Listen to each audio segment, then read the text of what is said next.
Welcome করছি আমাদের গেস্টদেরকে। তারা একে একে জয়েন করবে। শুরুতে ইনভাইট করছি Misha Ali, director of Facet. Hello Misha ভাই, হাউ আর ইউ?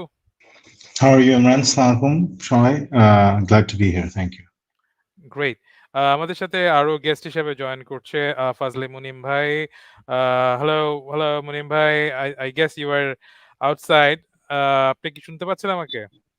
জি, শোনা যাচ্ছে। Thank you for inviting us here and ইনশাআল্লাহ আজকের সেশনটা খুব ভালোই হবে আশা করি। এক্স্যাক্টলি। সো আমাদের সাথে আরো ডিগনিটারিজ জয়েন করছেন। একে একে তারা একটু কিছুক্ষণের মধ্যে জয়েন করবেন বলে আমরা আশা করছি। চলে যাব মিশা ভাইয়ের কাছে। মিশা ভাইয়ের কাছে, যেহেতু মিশা ভাই ব্লকচেইন ইন্ডাস্ট্রির সাথে ইন্ডাস্ট্রিতে কাজ করছে এবং বেশ কিছু ইনিশিয়েটিভ নিয়ে সে আছেন। সো মিশা ভাইয়ের কাছে চলে যাব যে আপনার দৃষ্টিতে right now the future of blockchain আপনি কিভাবে দেখছেন মিশা ভাই?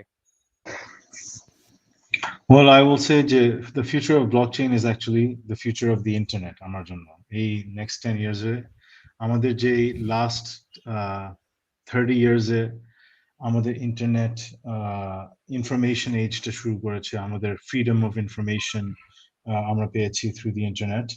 দ্য সেম ওয়ে আমাদের একটা ইন্টারনেট অফ ভ্যালু এখন ক্রিয়েট হচ্ছে, ওয়ার আমাদের freedom of transactions or freedom of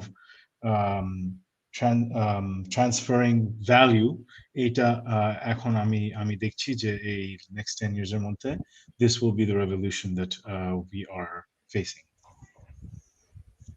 Okay, great. And আমরা যে জিনিসটা দেখছি যে our government is very much interested and they are promoting different new technologies in coming days এবং এখন আমরা দেখছি।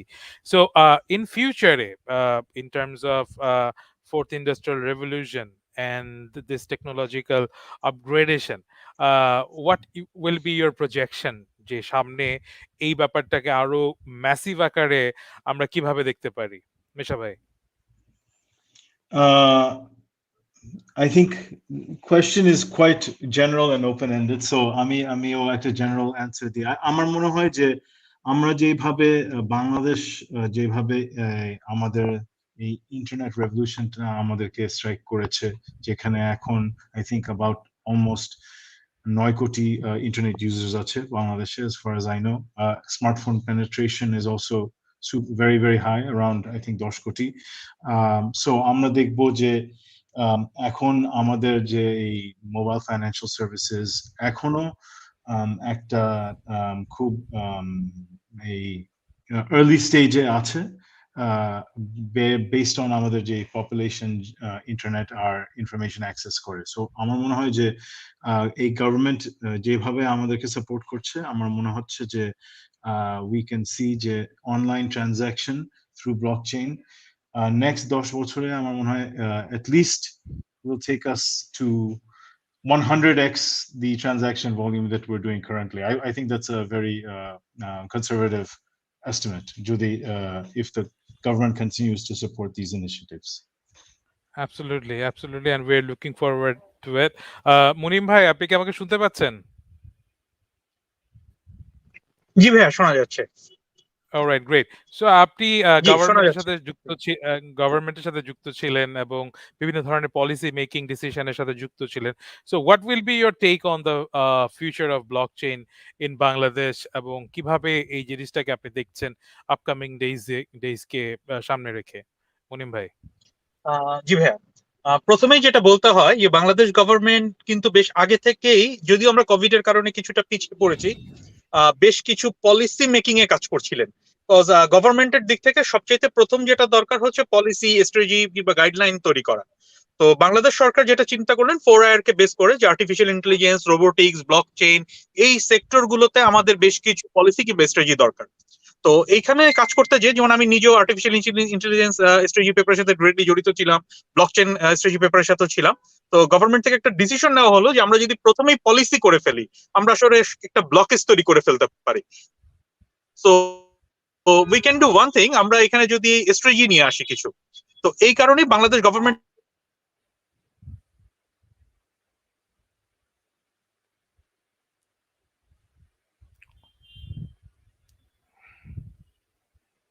I guess আমরা কানেকশন লুজ করেছি মুনিম ভাইয়ের সাথে। আশা করি মুনিম ভাই কানেক্ট হবে খুব শীঘ্রই আমাদের সাথে। সো আবার চলে যাচ্ছে বিশা ভাইয়ের কাছে, যে লাইক মিশা ভাই, আপনি ব্লকচেইন প্রতিষ্ঠানের সাথে যুক্ত আছেন। So innovation in blockchain technology in coming days will be very much important. So blockchain A innovation সামনে কি ধরনের জি, আমাকে ইনোভেশন? কি হ্যাঁ, হ্যাঁ, আমাকে মুনিম মনে ভাই, হয় আমি আমরা ডিসকানেক্ট হয়ে গিয়েছিলাম। ডিসকানেক্ট হয়ে গিয়েছিলেন আপনি। আপনি জি।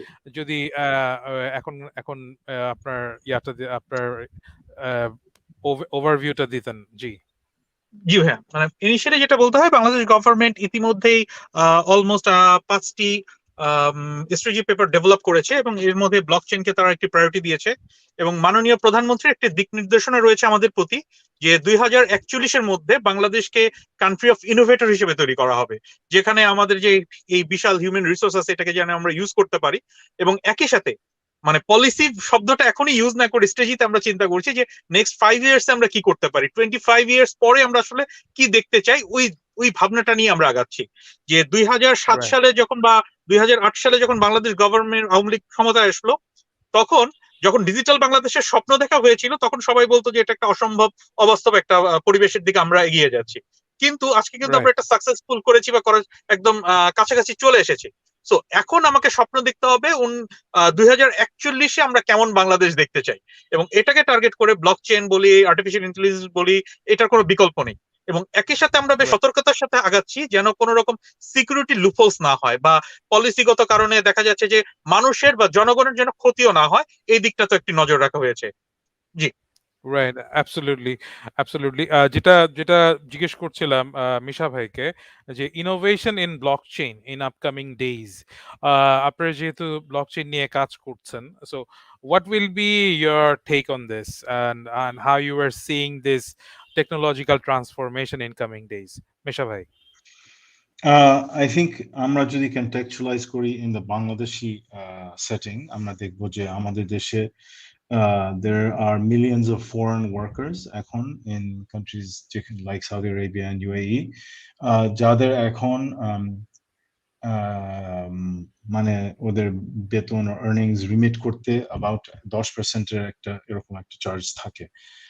থ্রু ব্লকচেইন একটা ইনোভেশন হতে পারে যে এই রিমিটেন্স করিডোরটা আরো ইজি হয়ে যাবে, চিপার হয়ে যাবে, ইনস্ট্যান্টেনিয়াস হয়ে যাবে। সো ওই শেষে I think that's innovation that we can look for. এক নম্বর এই রিমিটেন্স। আর 2 নম্বর, আমরা যদি if we look at now you know আমাদের এই ইনফ্লেশন, এই বাংলাদেশে বা গ্লোবাল ইনফ্লেশন রেট এখন ইজ অ্যাবাউট 5 or 6%, বাংলাদেশেও সেম। একটা ব্যাংকের ফিক্সড ডিপোজিটে আপনি 5 or 6% এর বেশি আর্ন করতে পারবেন না। সো এখানেও একটা লিমিটেড, আমরা যদি ক্যাশ রাখি হাতে, দ্যাট মিনস প্রতি বছরে ওই ক্যাশের ভ্যালুটা 6% কমছে। So I think another way is আমরা যদি এই ক্যাশটা একটা মিডিয়ামে রাখতে পারি যেখানে এই ক্যাশটা actually it increases in value over time more than the right, inflation rate, তাহলে for the vast majority of our country যারা unbanked এখন, যাদের কোনো ক্যাশ ছাড়া আর কোনো assets নাই, we want to see how blockchain can actually help them retain the value of their assets over time. So এই দুটো right, right. innovation I would say. Absolutely. And যে জিনিসটা আমরা এখন দেখছি, যে লাইক কিছুদিন আগে আমরা বাংলাদেশে ইন্টারন্যাশনাল ব্লকচেইন অলিম্পিয়াড হোস্ট করলাম with a great success. And at the same time আমরা জুনের দিকে ইন্সপায়ারিং বাংলাদেশ থেকে আমরা একটা সামিট অর্গানাইজ করি, Bangladesh blockchain economy summit, supported by Facet. So we have seen tremendously huge success in terms of knowledge sharing. So right now, as a যদি বলি যে নতুন টেকনোলজি এবং নতুন টেকনোলজিকে অ্যাডপ্ট করার ক্ষেত্রে যে নলেজ শেয়ারিং এর যে বিষয়টা সবচেয়ে বেশি ইম্পর্টেন্ট, ওই ব্যাপারটাকে আমরা এখন গুরুত্ব দিচ্ছি। সো মুনিম ভাই, আপনাকে একটা জিনিস আপনারা জানতে চাই, যেহেতু আপনারা অ্যাসোসিয়েট ছিলেন। সো নলেজ শেয়ারিং বা to educate people, educate our government stakeholders to know about the importance of it, আপনারা কিভাবে এই ব্যাপারটাকে দেখছেন সামনের দিকে, মুনিম ভাই? জি, আমরা যখন গভর্নমেন্টের পক্ষ থেকে কাজ করতে গিয়েছি, আমরা প্রথমেই একটা হোঁচট খেয়েছি যে আমাদের এডুকেশনাল ইনস্টিটিউট থেকে যারা বেরিয়ে আসছেন, আমরা মানে একটু হতাশই বলবো যে আমরা পেয়েছি যে এখানে তারা they are not ready for the market. Because একটা অলরাইট, স্টুডেন্ট যখন 4 বছরের গ্রাজুয়েশন শেষ করে বেরিয়ে আসছে, আমরা সাথে সাথে দেখছি যে তাকে মার্কেটের জন্য রেডি হতেও বেশ একটা সময় দরকার হয়। তো এই আচ্ছা, সময়টা কেন লাগবে, তো আমরা এটাকে আইডেন্টিফাই করেছি যে আমাদের কারিকুলাম বলি, আমাদের এডুকেশন মেথড বলি, এখানে একটা ব্যাপক চেঞ্জের দরকার আছে। এবং এই ক্ষেত্রে আমরা গভর্নমেন্ট, যেমন আমি নিজেও ইউরোপে পড়াশোনা করেছি মাস্টার্স লেভেলে, তো আমি ওখানে পেয়েছিলাম যে আমরা ইউরোপিয়ান গভর্নমেন্টের সাথে বিভিন্ন ধরনের রিসার্চ বা কাজের জন্য একটা সুযোগ আমাদের ছিল, যার ফলে আমরা যখন পাশ করে বেরোতাম যেন সাথে সাথে মার্কেটের জন্য তৈরি হতে পারি। তো government is already working on the education institutes and collaboration বলতে পারি এডুকেশনাল রাইট, সেক্টরের সাথে, যে কোলাবোরেশনের মাধ্যমে আমরা একটা মার্কেটের জন্য রেডি হতে পারে ইমিডিয়েট স্টেজেই, সেই ধরনের একটা এডুকেশন কারিকুলাম নিয়ে অলরেডি কাজ করছি বা কাজ করার চিন্তা করছি। তো আমি চিন্তা করি যে এটাতে যদি আমরা সাকসেস হতে পারি, তাহলে আমরা যে আমাদের ফোর রাইট। আয়ের আজকে যে বিপ্লব, যেটা এখানে অনেকটা এগিয়ে যেতে পারবো। Absolutely, absolutely. And this is the most important thing to let people know about the importance of it. And at the same time, the way we are moving forward, it needs to be accelerated through this implementations of blockchain technology. So we have divided this session, like as we have other panelists, they are stuck in other stuff right now. So we have divided this session into two parts. So we will end up this session within next 6 minutes or 7 minutes, and we will start another session with other panelists in coming time. So Misha bhai, for last few notes, what will be your expectations from our government in terms of technological adoptions and to add value in upcoming progress through blockchain?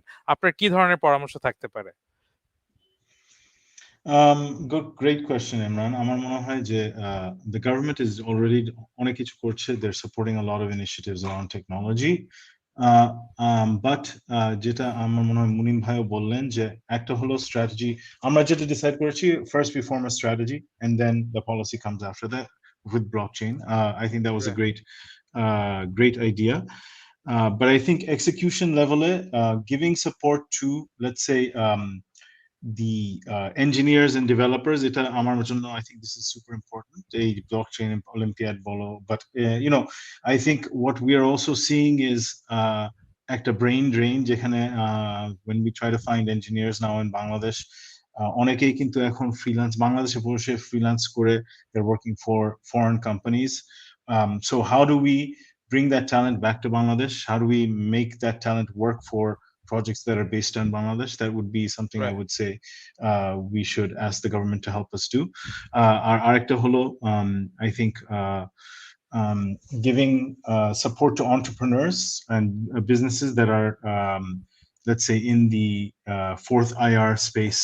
How can we, make whether it's local entrepreneurs or foreign companies, how do we make it easy for them to do business in Bangladesh while at the same time protecting আমাদের local industry? এই দুইটা, I would say, are the two Okay, initiatives that very good suggestions. Very good suggestions, Pisha bhai. And moving forward to Munim bhai, like আপনি তো খুব কাছের থেকে দেখেছেন in terms of different kinds of vision, যে ভিশনগুলো আসলে আমরা দেখছি। সো এই ভিশনগুলোর সাথে আমাদের ইউথ কিভাবে অ্যালাইন্ড হতে পারে? Because as we know, like we are going through demographic dividend, যেই জিনিস যেটা কি যেখানে একটা বড় সংখ্যক আমাদের পপুলেশন হলো মিডল এজ এবং বিলো 35। সো আপনি এই বিষয়টা কিভাবে অ্যাওয়্যার করতে চান আমাদের যারা তরুণ সম্প্রদায় আছে তাদেরকে কানেক্ট করার জন্য? আহ, মুনিম ভাই। জি, একটা মজার গল্প দিয়ে একটু বলি 1 মিনিটে। জি, প্লিজ। আমি মাঝে মাঝে বিভিন্ন ইউনিভার্সিটিতে ক্লাস নেই। তো আমার ক্যারিয়ারে দেখা যাচ্ছে যে আমার যদি ক্যারিয়ারের কথা বলি, অলরেডি 12 ইয়ার্স প্লাস আমার ক্যারিয়ার আফটার এডুকেশন। এবং আমি এডুকেশনের একদম এই 12 বছর 11 বছরের মাথায় এসে কিছু প্রফেশনাল সার্টিফিকেট নিয়েছি। তো ইউনিভার্সিটিতে ক্লাস নেওয়ার সময় তারা ওই নামের পাশে আমার কয়েকটা সার্টিফিকেশন দেখে, দেখে জিজ্ঞেস করে যে স্যার, আমরা এই সার্টিফিকেশন গুলা করলে চাকরি পাবো কি? তো এখন আমি মাঝে মাঝে বলি যে তোমরা যদি সার্টিফিকেশন গুলো চাকরি পাওয়ার জন্য চিন্তা করে থাকো, তাহলে আমি এখানে হ্যাঁ না কিছুই বলবো না। বিকজ আমি 12-11 বছর চাকরি করার পরে সার্টিফিকেশন গুলো নিয়েছি। আগে আমি এই জিনিসটা জানছি, কাজ করছি, দেন আমি সার্টিফিকেশনে গিয়েছি। ঠিক এমনই Right. স্টুডেন্টরা একটা সাবজেক্ট পড়ানোর আগেই তারা এখন একটা চর্চা চলে আসছে যে এই সাবজেক্টটা পড়লে আমি মার্কেটে চাকরি পাবো কিনা। Right. যদি রিয়েলিটি আমরা দেখি, চাকরি পাওয়ার থেকে বড় কথা হচ্ছে নো সামথিং ও লার্ন সামথিং। তো তারা যত বেশি জানবে তাকে কিন্তু আসলে চাকরি পাওয়ার জন্য অপেক্ষা করতে হবে না।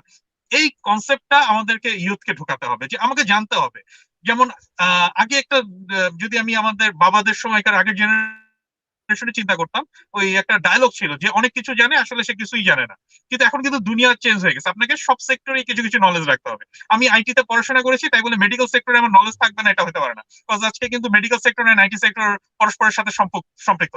আমি এগ্রিকালচার সেক্টরের কথাই যদি বলি, যে আমি আইটি তে পড়াশোনা করেছি, তো আমার ধান কিভাবে উৎপন্ন হয় এটা ভাবলে চলবে না। আজকে কিন্তু জেনেটিক ইঞ্জিনিয়ারিং বলি যাই বলি বেশ এগিয়ে যাচ্ছে। সো চাকরি পাবো কি পাবো না এই কথাটা না চিন্তা করে আমাদের ইউথকে চিন্তা করতে হবে আমি কিভাবে আমাকে সেলফ ডেভেলপমেন্ট এন্ড স্কিল ডেভেলপমেন্টটা করব। চাকরি অটোমেটিক্যালি আমার কাছে আসবে, এইটাই অনুরোধ হচ্ছে আমার সবার জন্য। Absolutely, absolutely. এবং একটা বড় জিনিস যেটা আমরা দেখেছি যে সার্টিফিকেশনের যে ব্যাপারগুলো দেখলেন, অতি মানে এটা বলার কোনো মানে there is no doubt যে certification is very important, but at the same time আমাদের যে তরুণরা, আমাদের দেশে একটা শিক্ষিত বেকারের সংখ্যা কিন্তু দিনকে দিন বাড়ছে। তার পিছে একটা অন্যতম কারণ হচ্ছে কিন্তু আমরা সার্টিফিকেটের খোঁজে বিভিন্ন ধরনের ইনিশিয়েটিভ বা বিভিন্ন ধরনের কিছুর সাথে যুক্ত হই। আমি আমার কথা শেষ করার আগে আমি অ্যাড করছি আমাদের আরেকজন গেস্ট, মিস্টার আতিক রাব্বানি জি জি, ভাইয়াকে, to আসসালামু join আলাইকুম। in our session. Assalamu alaikum. Thanks for joining ভাইয়া। আরো অনেকেই জয়েন করবে খুব শীঘ্রই। থ্যাঙ্কস আপনাকে আপনাকে জয়েন করার জন্য ধন্যবাদ। আমরা জি জি, ডিসকাশনের মাঝে ছিলাম যে like future of blockchain in our country, and as we know our government is very much keen to promote this new frontier technologies, এবং আপনি ব্লকচেন নিয়ে শুরু থেকে অনেক কাজ করছেন। সো আপনার পয়েন্ট অফ ভিউ থেকে এই বিষয়টাকে আরো জানতে চাই, so that like we know more about in deep about the government perspective থেকে। জি আতিক ভাই। না না না, শিওর, না শিওর, মানে I in a very enlightened panel. এখানে মিশালি যারা আছেন সবাই খুব ভালো করে মানে অবগত আছেন। মানে আমার কাছে মনে হয় যে অফকোর্স মানে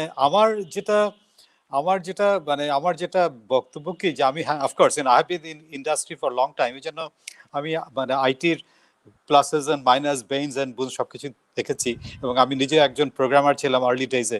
সুতরাং আমাদের কি কি সমস্যা, অল দ্যাট। তো আমার কাছে মানে অফকোর্স এটা তো ইটস গিভেন, সবাই জানে যে blockchain is a very revolutionary thing, এটা অলওয়েজ ইমপ্রুভিং। বাট আমার কাছে মনে হয় যে, কারণ হচ্ছে কি এখন ধরেন অন্যান্য টেকনোলজিস এআই টিআই বলেন বা আপনার machine learning, deep learning, of course মানে সাংঘাতিক সাংঘাতিক ইনোভেশন, সাংঘাতিক অনেক কিছু হচ্ছে আজকাল। তো সে বহুকাল আগে থেকেই মানে চায়না, আমেরিকা অনেকেই আপনার ওই যে এআই টিআই নিয়ে প্রেডিক্টিভ অ্যানালিসিস, আমার চেহারা থেকে বুঝবে আমি কি আগামীতে কোনো মানে ক্রিমিনাল অ্যাক্টিভিটি করতে যাচ্ছি কিনা, ইট কুড বি ফ্রাইটনিং। সুতরাং এআই টিআই অন্যান্য যেগুলি আছে টেকনোলজি ক্যান মানে ফ্রাইটেন আস। যেমন আপনার মেশিন লার্নিং আছে, ইট লার্নস ইটসেলফ, এবং সে, আর আমরা তো as a human being we diminish in learning. আমাদের ইন্টেলিজেন্স আছে, বাট উই ডোন্ট লার্ন মানে ফর ইটার্নিটি। এখন এই ডিপ লার্নিং, সুতরাং আপনি এরা যে কোথায় চলে যাচ্ছে এবং যাবে এটা কিন্তু কন্ট্রোল করা টাফ। কিন্তু যেটা হচ্ছে যে অনেক ডেটা জেনারেট হচ্ছে, আইওটি টাইওটি they sense and they communicate, সুতরাং প্রচুর ডেটা। সুতরাং আপনার এই সব কিছু for IR technologies, AR VR বলেন, প্রচুর ডেটা, প্রচুর ফেসিলিটিস অফকোর্স আছে। এখন আমাদের হিউম্যান ইনজিনিউইটি, হিউম্যানকে ওয়াইজেন আপ হতে হবে two stair the implementation of this technology. এখন এখানে একটা আমার কাছে মনে হয় যে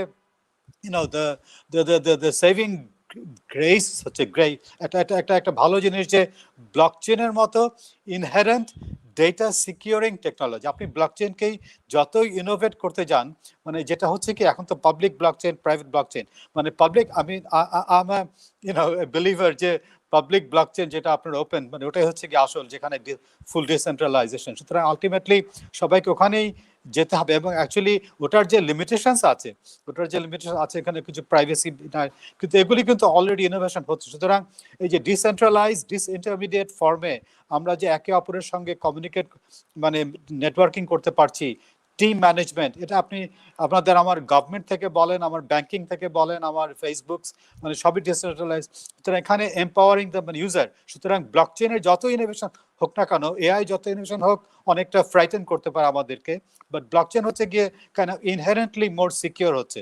এবং এখন তো ধরেন আমাদের এই যে পেমেন্ট অফকোর্স, মানে ক্রিপ্টোকারেন্সি নিয়ে অনেকের অনেক অ্যালার্জি আছে, ক্রিপ্টোকারেন্সি অনেক মানে ঠিক আছে রিজার্ভেশনস আছে, because we don't understand that. এবং আমাদের মানে কারেন্সি রেগুলেশন নিয়ে প্রত্যেকটা সরকারের গভর্নমেন্টের তো অনেক কিছু মানে ব্যাপার স্যাপার আছে, we have to look after the countries interest. সুতরাং কিন্তু এই যে একটা এই যে একটা এই যে একটা ঢেউ, এই যে একটা ঝড়, এই যে একটা বাতাস, এই যে একটা ওয়েভ আসছে, এটাকে আপনি ইগনোর করতে পারবেন না, বিকজ এটা হচ্ছে গিয়ে মানুষের একেবারে মূল মূল চাহিদা, দ্য কোয়েস্ট ফর মানে ফ্রিডম, এটা থাকবেই আপনাদের সে শুরু থেকে শুরু। সুতরাং ব্লকচেন কিন্তু একটা it's a democratising tool, it is a emancipation tool, it's a freedom technology.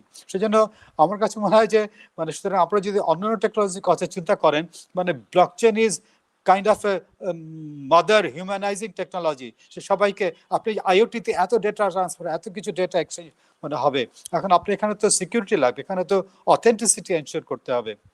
এবং আজকাল তো authenticity of data is a big issue, মানে ফ্যাক্টস ফেকস। সুতরাং এখন এগুলি, সুতরাং আমার কাছে মানে এগুলির জন্য মানে ব্লকচেন টেকনোলজি যদিও অনেক লিমিটেশনস আছে, দ্য ট্রাইলেমা বা ডাইলেমা, তো ট্রাইলেমা মানে যত ডিসেন্ট্রালাইজেশন হবে অত সিকিউর হবে, but speed of execution is less.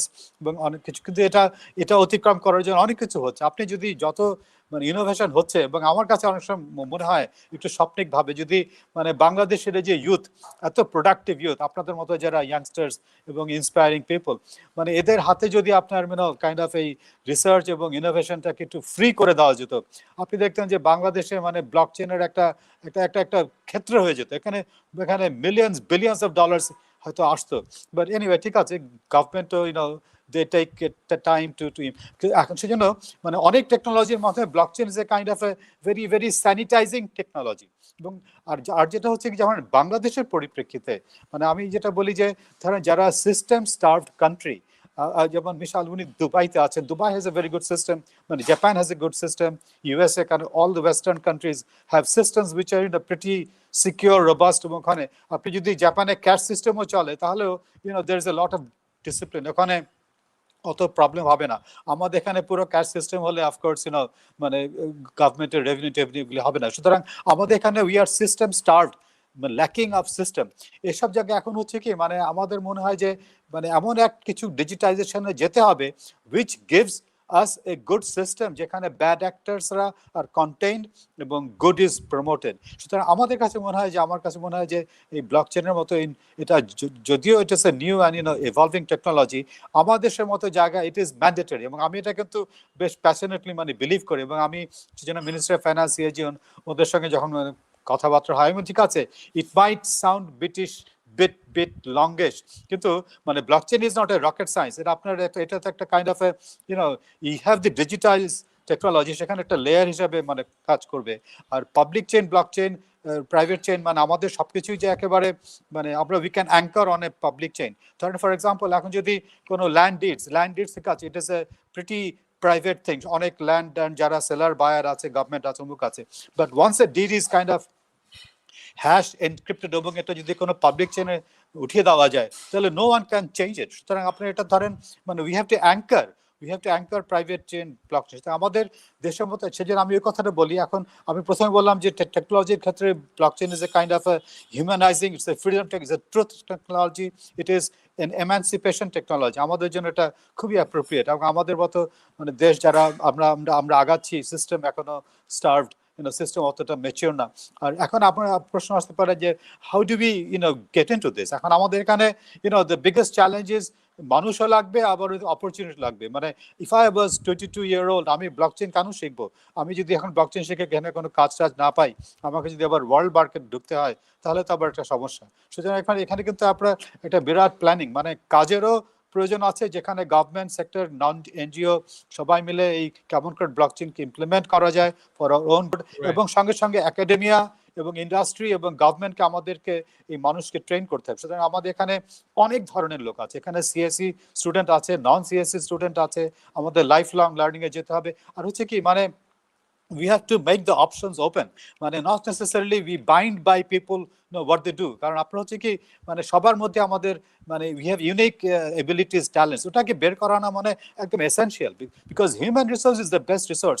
আমি যদি একটা 10 বছর একটা 12 বছর ছেলেকে দেখি, মানে আমার যদি একটা গাড়ি থাকে, একটা 12 বছরের ছেলেটাকে মানে providing the opportunity so that he can flourish is much better, is 100 times better than building a road অথবা a car or whatever. সুতরাং আপনি এই যে ওয়েস্ট অফ রিসোর্সেস হচ্ছে এখন, এদেরকে আপনাদেরকে তো আবার একেবারে সবাইকে স্ট্রিম রোল করতে পারবেন ইনটু ওয়ান ওয়ে। সবারই ইউনিক এবিলিটিস আছে, I do something better that. সুতরাং এটাকে আপনাকে হার্নেস করতে হবে। সুতরাং আপনার এটাকে হার্নেস করতে হবে ইন দ্য সেন্স যে সবাই যে ব্লকচেন ডেভেলপ হবে তা না, বাট দোজ হু আর মানে উইলিং এবং যারা কিন। সুতরাং আমার এই 3টা পয়েন্ট আর কি, যে this technology is such a humanising technology. 2 number হচ্ছে যে বাংলাদেশের মতো সিস্টেম স্টার্ট কান্ট্রিতে এটা আসা উচিত। আর থার্ডলি আমরা কেমন করে এই যে lacks of people, lacks of ইয়াংস্টার্সকে ব্লকচেইন আনবো, ডেভেলপার হবে, এবং it's not a big deal. এবং অফকোর্স আমাদেরকে we have to partner with people যারা জানে। সুতরাং বি দে ফ্রম অ্যাব্রড অথবা, কিন্তু আমাদের ওইটা কোনো এক্সকিউজ না to only depend on them. We have to learn ourselves. সুতরাং আমাদের না জানলে কিন্তু হবে না। মানে সুতরাং এই আমার কাছে মনে হয় যে আই প্যাশনেটলি বিলিভ যে আমাদের এই যে এমানসিপেটেড বাংলাদেশ চাই, অপরচুনিটি স্প্রেড, রাইটস থাকতে হবে, গুড গভর্নেন্স। দেখেন এই যে আপনার দেশে যা কিছু হচ্ছে, পোর গভর্নেন্স, পোর ম্যানেজমেন্ট। ভালো ম্যানেজমেন্ট, ভালো গভর্নেন্সে কিন্তু মারামারি হয় না, খুনাখুনি হয় না, মানে কম হয়, because you see there are systems in place. সুতরাং এটা যদি করতে হয় তাহলে আপনার মানে কাইন্ড অফ এসব ডিজিটাইজেশন ছাড়া তো কোনো উপায় নাই, but the right kind of digitisation. সেজন্য আপনার ধরেন আই প্যাশনেটলি বিলিভ যে মানে blockchain based enable digital nation is the answer. Okay, thank you Atiq ভাই। আমরা একবার শেষ thank you. পর্যায়ে চলে এসেছি। মিশা ভাই, যদি শেষে আপনি কিছু অ্যাড করতে চান, as you are going to leave this session soon. So Misha bhai. Thank you, Atik Bhai. Very, I think, very interesting comments and very true. আমার মনে হয় একটা কি বলবো, একটা হার্ডল বা একটা চ্যালেঞ্জ হবে যে আতিক ভাই যেটা বলছিলেন, blockchain is a technology for decentralization. Blockchain is a technology to give, let's say, the ownership of our data or our transactions back to us. Into jeta hocche, if you look at the last 30 years in the internet age, increased centralization, whether you talk about platforms like Facebook or Google, ekdike, are increased government, let's say, centralization or government, as he mentioned, China, jeta hocche, the rights of the individual are superseded by the rights of the government. So blockchain is a new technology, it's true, but how do we prevent the same thing from happening again in the next 20 years? That would be, I think, the challenge for all of us, যে আবার আমরা যেন আমাদের একই mistakes না repeat করি, that we don't end up in a world in 20 years down the line where there's new Facebooks and new Googles, where the governments all over the world have insight on your life, just like the Chinese government does. That's the future we don't want to live in. So I would say যে আমরা এখন we have an opportunity যে from the ground level যে এই policy বা strategy যেটাই হোক আমরা formulate করি যেন we as individuals, and I'm talking to all of us here and the audience, we are protected by the policies that we make, and not that our freedoms are further constrained or taken away. Thank you. Thank you, Misha bhai, for your amazing words. Munim bhai, any last comments on this future?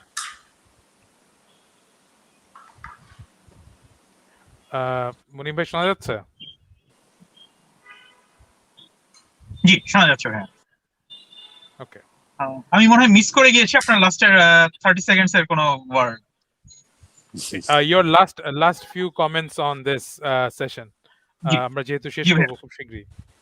ভাইয়া, আমি ছোট একটা issue একটু সামনে নিয়ে আসতে চাচ্ছি। তার প্রথমেই যেটা চলে আসে যে রেগুলেটরি স্যান্ডবক্সের প্রয়োজনীয়তাটা এখন খুব বেশি। আমরা ব্লকচেইন বলি, আর্টিফিশিয়াল ইন্টেলিজেন্স বলি, যাই বলি, আমাকে মার্কেট কনফিডেন্স নষ্ট করলে চলবে না। মার্কেট কনফিডেন্স বজায় রাখার জন্য আমরা যে প্রোডাক্ট গুলো নিয়ে আসছি সেগুলোকে অবভিয়াসলি আমাদের রেগুলেটরি স্যান্ডবক্স থেকে চেক করাতে পারি। আমি আসলে কারো নাম বলবো না, আমরা দেখেছি রিসেন্ট সময় বেশ কিছু ই কমার্স সাইট আমাদের ইন্ডাস্ট্রিতে বড় একটা ধাক্কা দিয়েছে, যেখানে মার্কেট কনফিডেন্স বা ডিজিটালাইজেশনে বড় একটা ধাক্কা খেলো। তো আমরা যেটা করতে পারি, রেগুলেটরি স্যান্ডবক্সটাকে আমরা আরো বেশি প্রায়োরিটিতে নিয়ে আসার জন্য গভর্নমেন্টের থেকে যেমন কাজ করছে, প্রাইভেট সেক্টর থেকেও একটা প্রেশারাইজ করা উচিত, যাতে এবিসিডি এক্সওয়াইজেড অর্গানাইজেশন গুলো নিজেদেরকে আসলে বাজওয়ার্ড হিসেবে ইউজ না করতে পারে। যে আমি যদি বলি ব্লক চেইনের কথা বা ফোরের কথা, এটাকে বাজওয়ার্ড হিসেবে ইউজ না করে আমাদের দেশের রিয়েলিটিতে প্রযোজ্য হয় এই ধরনের সলিউশন গুলোকে সিটিজেনের জন্য সামনে নিয়ে আসতে পারে। এই দাবিটা নিয়ে আমি আসলে উপস্থাপন করতে চাচ্ছি এখানে। জি। Right, right. Thank you Munim ভাই। শেষ করব খুব শীঘ্রই। আতিক ভাই যদি কিছু অ্যাড করতে চান লাস্ট পকেটে। না শিওর, মানে যেটা যেটা আমাদের মনির বললেন, মানে অ্যাপ্রোপ্রিয়েট টেকনোলজি ইজ এসেনশিয়াল, মানে হিউম্যান বিইং ইজ আপারমোস্ট। আমার মানে welfare of citizen, what is a country but it's people. এখানে টেকনোলজি তো ন্যাচারালি টেকস মানে সেকেন্ড, সুতরাং এটা অ্যাবসলিউটলি ট্রু। মানে আমাদেরকে তো সৎ সঙ্গ স্বর্গবাস যেমন হয়, সেরকম সৎ টেকনোলজি আমাদেরকে মানে সৎ মানে রাইট টেকনোলজি। সুতরাং রাইট টেকনোলজি, আমি যেটা নিয়ে কাজ করছি সেটা আমেরিকার জন্য হয়তো নাও লাগতে পারে। সুতরাং আমাদের প্রায়োরিটি, আমাদের যে কাইন্ড অফ ইমপ্লিমেন্ট, সেটা আমাদেরই থিঙ্ক আউট করতে হবে। মানে we know what is best for us, কিন্তু আমাদের টেকনোলজির ওয়েভ থেকে আমরা সরে আসতে পারবো। উই ক্যানট, আমরা মানে ব্লাইন্ড ম্যানস ব্লাফ, আমরা তো সেটা আবার পারবো না। কারণ ইফ ইউ গেট, মানে আমরা যদি ব্লাইন্ড থেকে যাই উট পাখির মতো, তাহলে of course more Wars will come. সুতরাং অ্যাপ্রোপ্রিয়েটনেস অ্যাবসলিউটলি স্পট অন, এবং আমাদের টেকনোলজিকে we have to lead it by the horn. Thank you. Right, right, right. Thank you. আমরা একেবারে শেষ পর্যায়ে চলে এসেছি। Beyond Bangladesh hitech park presents beyond in association with